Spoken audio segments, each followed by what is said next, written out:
বিপদ, বিশেষ করে কঠিন বিপদে আপনি যদি পড়ে যান তাহলে মুক্তি লাভের জন্য দোয়া ইউনুস বেশি বেশি পড়বেন।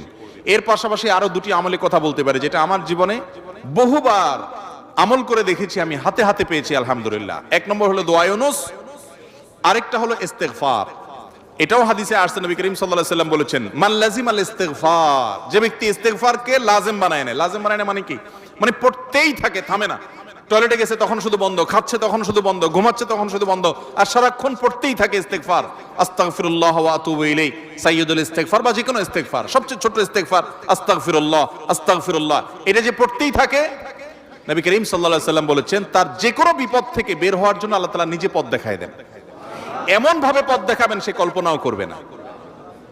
এবং জীবনে বহুবার আমি আমলটা করে দেখেছি, কঠিন কঠিন বিপদে আল্লাহ তাআলা কিভাবে উদ্ধার করেছেন আমি নিজে অবাক হয়ে গেছি, সারপ্রাইজড হয়ে গেছি। নাম্বার 3, দুরুদ। দুরুদের ক্ষেত্রে